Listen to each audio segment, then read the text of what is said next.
Hello friends, welcome to my YouTube channel civil Sathi. मैं हूँ आपका civil Sathi engineer Harihar. Please guys like share and subscribe my channel. आज का हमारा टॉपिक है कि M20 जो RCC ग्रेड होता है उसमें से सीमेंट, सैंड एंड एग्रीगेट की क्वांटिटी कैसे निकालते हैं।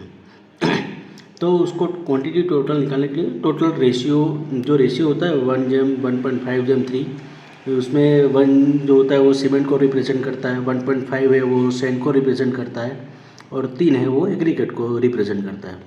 तो पहले उसका टोटल निकालते हैं, टोटल रेशियो करते हैं। तो टोटल रेशियो टोटल करने के बाद 5.5 मिलता है।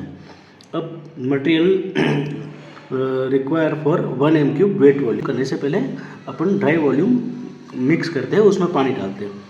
तो वेट वॉल्यूम से ड्राई वॉल्यूम 1.5 गुना ज़्यादा लेना पड़ता है, क्योंकि ये उसकी कांस्टेंट वैल्यू है। ये जब ड्राई वॉल्यूम होता है तो उसमें वॉइड्स, एयर, वो सब पार्टिकल्स की जगह होती है और पानी डालने से वो कंज्यूम होता है, इसलिए उसकी क्वांटिटी 1.5 हमारे कांस्टेंट वैल्यू गुना करके लेते हैं। इसलिए एक m³ करने के लिए कैलकुलेशन में 1.54 m³ लेना होता है। तो अब सीमेंट की क्वांटिटी निकालने के लिए उसकी फॉर्मूला है ratio of cement upon total ratio into dry volume. तो रेशियो ऑफ सीमेंट 1 है, क्योंकि सीमेंट का पार्ट 1 है, टोटल रेशियो 1.5 है और ड्राई वॉल्यूम 1.54 है। तो उसका कैलकुलेशन करते हैं तो 0.28 m³ होता है। अब ये जो वॉल्यूम हो गया है सीमेंट का 0.28 m³। अब नंबर ऑफ सीमेंट बैग निकालने के लिए उसका फॉर्मूला है require volume of cement upon volume of 1 cement bag. तो 0.28 upon 0.035 is equal to 8 bag.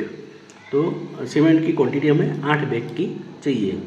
अब आगे सैंड की क्वांटिटी निकालने के लिए रिक्वायर वॉल्यूम ऑफ सैंड, तो उसमें पहले रेशियो ऑफ सैंड होता है अपॉन टोटल रेशियो होता है। 1.5 सैंड का ratio, 5.5 total ratio into dry volume. तो इज इक्वल टू इसकी जब कैलकुलेशन करेंगे तो 0.42 m³ क्वांटिटी मिलती है। तो अब उसको केजी में अगर कन्वर्ट करना हो 4 kg, तो require volume into density of sand, तो 0.42 m³ इंटू 1600 kg। ये 1600 kg है वो डेंसिटी है, सैंड की डेंसिटी है।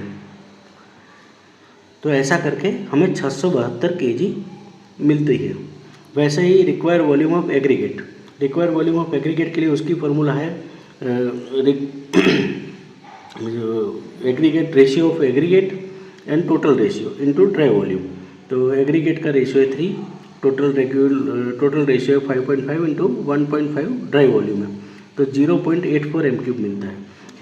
उसको केजी में कन्वर्ट करने के लिए 0.84 m³ इंटू 1750 जो डेंसिटी ऑफ एग्रीगेट है उसको गुना करते हैं तो 1470 kg होता है। और ये जो डेंसिटी है वो वेरी कर सकती है, अलग अलग जगह की अलग अलग थोड़ी बहुत वेरी कर सकती है। तो उसकी एक्चुअल क्वांटिटी निकालने के लिए उसमें लेबोरेटरी में टेस्ट करना पड़ता है। जहाँ आपकी साइट पे जो एग्रीगेट आया हुआ है उसकी लेबोरेटरी में टेस्टिंग करके फिर उसका एग्जैक्ट डेंसिटी निकाल सकते हैं। बाकी ऐसे कैलकुलेशन में 1600 से लेके 1750 तक ले सकते हैं। तो मैंने यहाँ 1750 ली है।